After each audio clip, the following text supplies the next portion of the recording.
39. Emmanuel Ducrot du Journal de J'avais l'Opinion. pas envisagé le saccage des serres de Nantes comme une tentative de libération des salades. Je Ouais. vois les choses totalement différemment maintenant. Oui, Ouais. écoutez, avec un peu d'imagination. Ouais.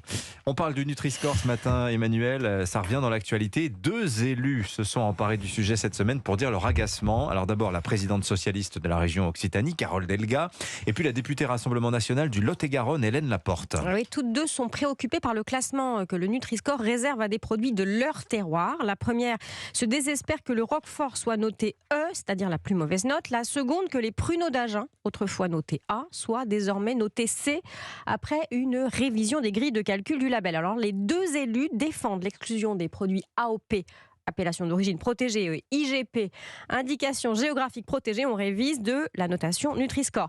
Même si elle n'est pas obligatoire, selon elle n'est pas adaptée à des produits ancestraux, à des recettes de terroir immuables. Je vous signale que le débat n'est pas seulement français. On l'a aussi en Italie, où on partage avec nous une certaine idée de la table. Et là-bas, ce sont le parmesan et l'huile d'olive qui sont mal notés et qui agitent les débats. L'huile d'olive, parce que c'est sûrement jugé trop gras, j'imagine. C'est que du gras, donc Ouais. forcément, c'est très mal noté. Oui, mais c'est du bon gras. Comment Voilà. se fait-il que ces produits du terroir, a priori de qualité, soient aussi mal notés, justement, Emmanuel ? Alors j'allais dire rien de personnel. Le Nutri-Score ne donne qu'une indication, ce sont les qualités nutritionnelles. Il fait une balance entre des nutriments et des aliments à privilégier, par exemple les fibres, les protéines, les fruits, les légumes, les légumineuses, et ceux à limiter. La quantité d'énergie, les acides gras saturés, le sucre, le sel, ça et rien que ça. Il n'y a pas de notation sur le processus de fabrication, les transformations éventuelles, les additifs, la qualité des ingrédients, pas de notion d'équilibre alimentaire avec le reste de la ration alimentaire non plus.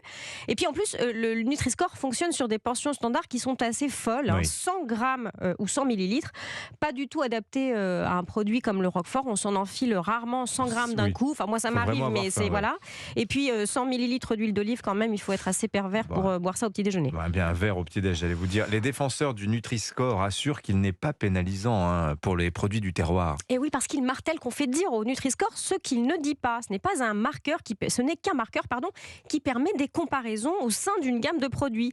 Ça n'enlève rien au fait qu'il est préférable de choisir des produits AOP ou IGP quand on fait ses courses. Ils offrent des garanties plutôt que des produits ultra transformés. Mais il y a vraiment un gros déficit de pédagogie parce que c'est exactement ce que les consommateurs comprennent. Ah, tu y vas, tu y vas pas. Comment leur en vouloir une lettre E sur fond rouge, ça fait vraiment super cancre. Oui, alors le paradoxe de cette affaire de Nutri-Score, c'est que, contrairement à ce que l'on pourrait penser, les grands noms de l'agroalimentaire, ils sont plutôt favorables. Ils ne s'opposent pas du tout au Nutri-Score. D'ailleurs, ils l'ont tous adopté parce que justement, ça ne dit rien des processus de fabrication. Les détracteurs du classement expliquent que le Nutri-Score rate sa cible. Il prétend combattre la malbouffe, mais en ce sens-là, c'est vraiment un faux ami.